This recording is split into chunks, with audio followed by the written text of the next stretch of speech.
Hi friends, இன்னைக்கு நம்ம ஆரி frame எப்படி ஃபிக்ஸ் பண்ணுறதுன்னு பார்க்க போகிறோம். ஃபஸ்ட்டு நான் அதுக்கு இந்த மாதிரி ஃப்ரேமில் ஃபஸ்ட்டு த்ரெட்டை சுற்றி வச்சுருக்கேன்.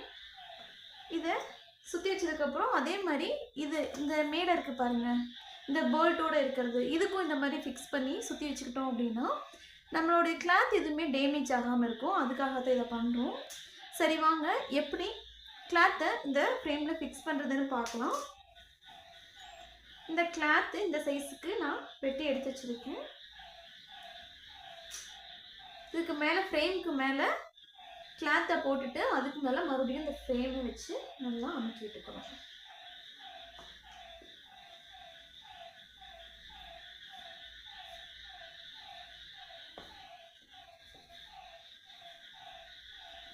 நல்லா இந்த மாதிரி பண்ணிட்டு நல்லா கிளாத்தை இழுத்து விடணும்.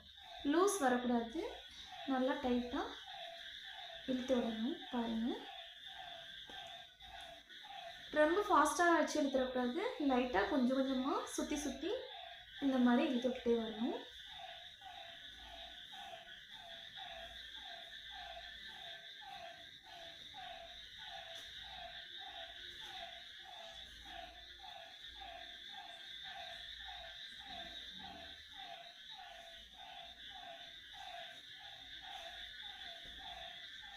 இந்த மாதிரி சுருக்கம் இருக்கிற இடத்துலலாம் நல்லா கிளாத்தை இழுத்து விடணும்.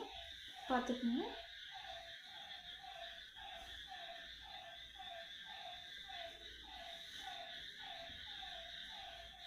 இப்போ பாருங்கள், கிளாத்தில் சுருக்கம் இல்லை பாருங்கள்.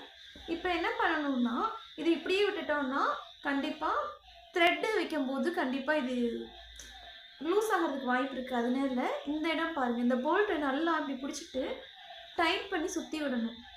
எவ்வளோ தூரம் முடியுதோ அந்த அளவுக்கு நம்ம கையிலேயே முடிஞ்ச வரைக்கும் நல்லா டைட் பண்ணி விட்டுட்டோம் அப்படின்னா பாருங்கள், இப்படி டைட் பண்ணிட்டோம் அப்படின்னா இந்த கிளாத் நகராது. இப்போ நம்ம தட்டி பார்த்தா இந்த சவுண்டு வரணும் அப்படின்னா கரெக்டாக ஃபிக்ஸ் ஆகிருக்குன்னு அர்த்தம். இப்போ ஸ்டாண்டில் வச்சிடலாம். இந்த மாதிரி ஸ்டாண்டில் வச்சு நம்ம எப்பயும் போல் ஒர்க் பண்ண ஆரம்பிச்சிடலாம். Thank you friends.